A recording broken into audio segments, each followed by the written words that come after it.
Have you ever walked into a store and thought, that's a little out of my budget, or I can make that for less? I know I do that all of the time, and today's Dollar Tree DIYs are absolutely inspired from those higher end stores, and I am so excited to share them with you.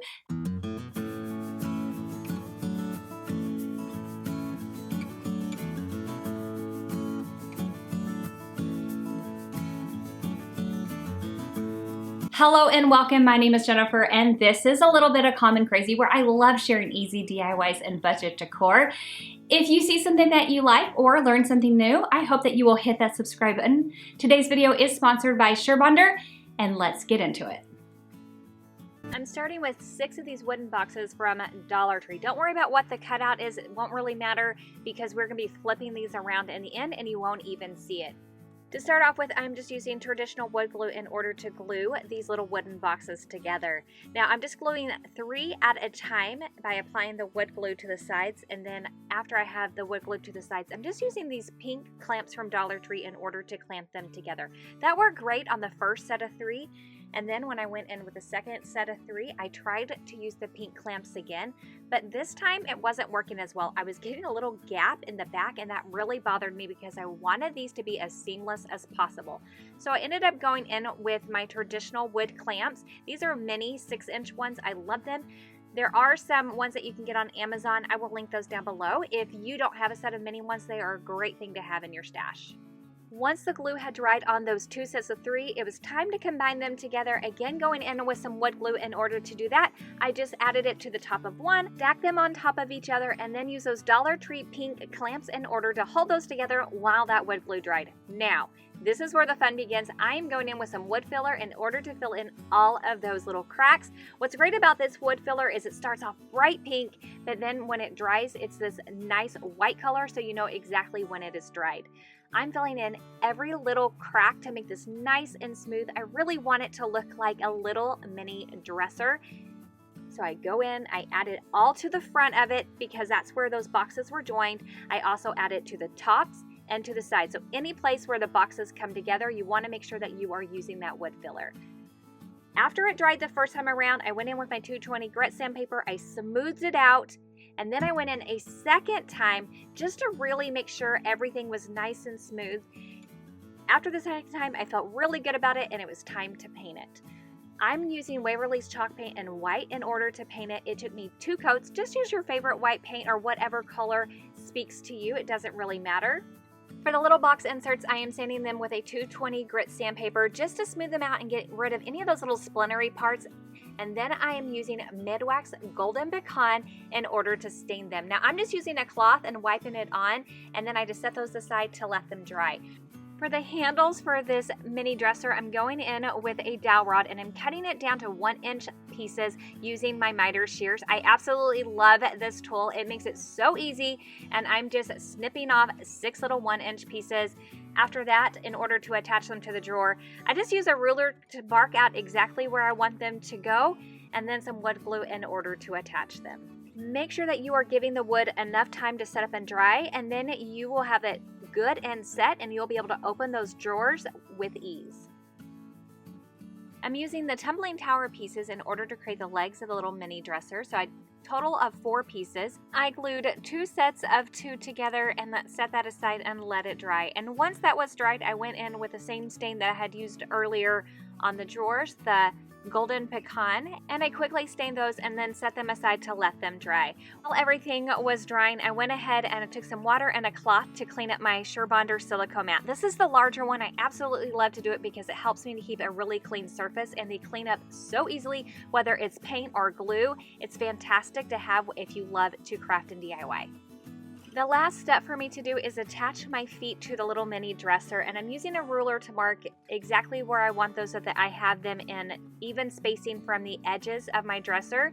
Once I have that marked out, I go in with some wood glue to attach that to the dresser, and I let that set up and dry.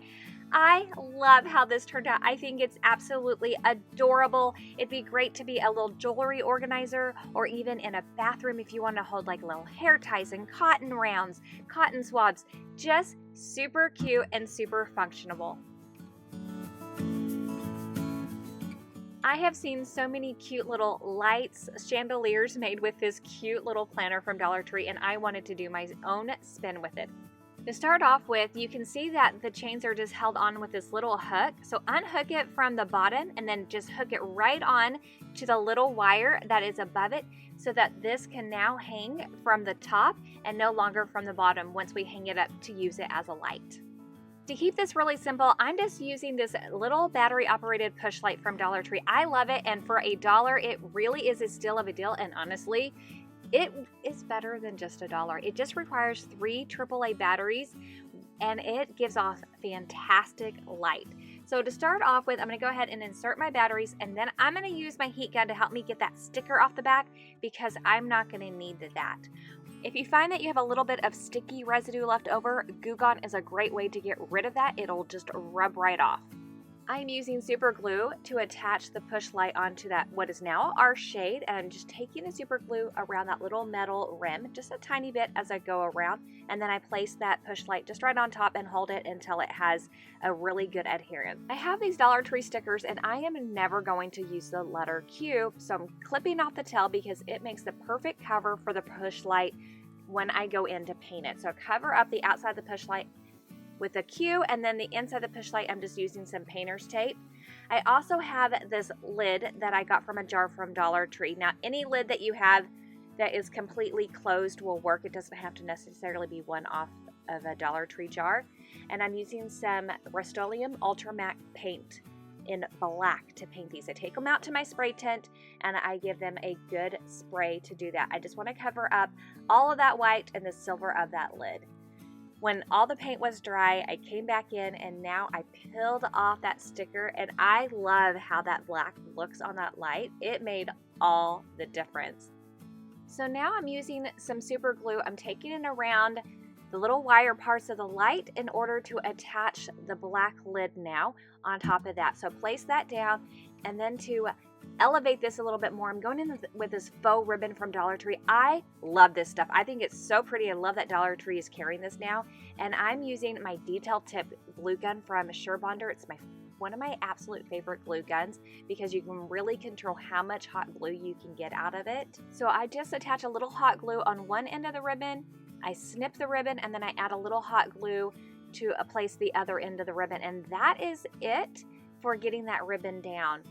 After that, I go back in with a little bit of super glue and I'm attaching those little clips along the ribbon, and I hold those in place. I do that to all 3 of those, and that was just a little extra assurance to make sure that those stayed in place. And then this light is done. I think it is super cute. Be great in a place that doesn't have great lighting, or add 3 of them over a bar for like some pendant lighting. I think it is darling.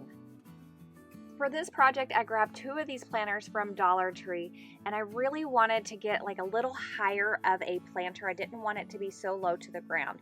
So I'm starting off by removing the stickers on the bottom of them.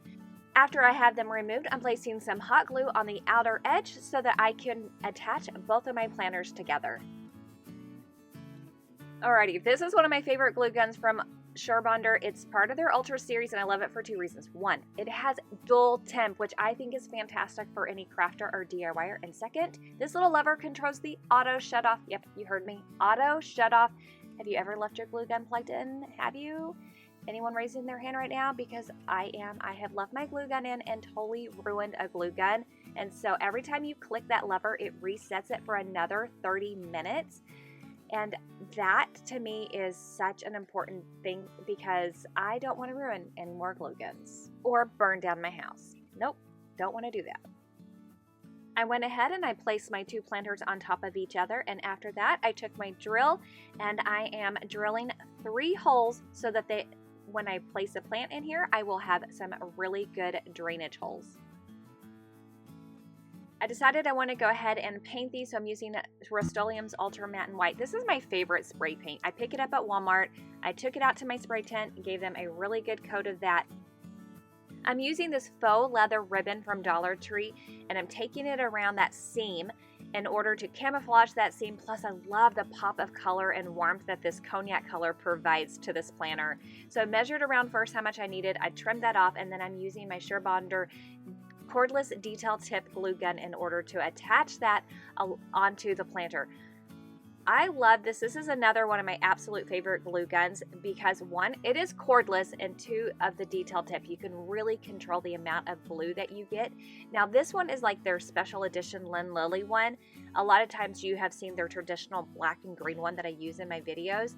Either one of them, they're great. They're the same glue gun basically. I love them equally. As you can see, I'm just placing the hot glue right in that seam and then just pressing the ribbon along, and that is all I did to attach that ribbon all the way around. Once I was done, it was just time for me to get a plant to plant in my pot. This is where Dawn comes into the story. I headed to Home Depot to find a plant in hopes that I could get a couple plants that I could really take care of. I tend to not have a very green thumb, but I still love plants.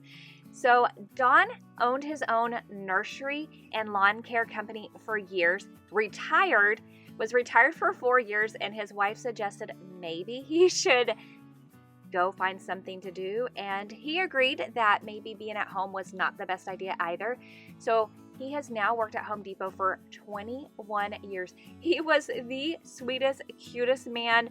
He was so helpful, and he suggested this dianthus was his favorite plant, and how could I not get it? It's beautiful, so I had to pick it up. To help give the planter some weight and to help with the drainage, I'm placing some rocks into the top of the planter. Now, I, again, am not the most green thumb person, so if you have some more suggestions for me as far as helping my plants out, by all means, leave those in the comments. I would love to hear what you do to help your plants thrive and survive. After that, I'm getting my dianthus so that I can place it into my planter. The final thing that I did was water it, and then this is ready to go. I absolutely love how this turned out. It was so simple and easy, but it is such a stunning piece. I love the pop of pink and how great it looks with that white and that camel cognac color. How gorgeous. Make sure you check out this video for more high-end inspired Dollar Tree DIYs. Thank you so much for spending your time with me, and I'll see you in the next one. Bye!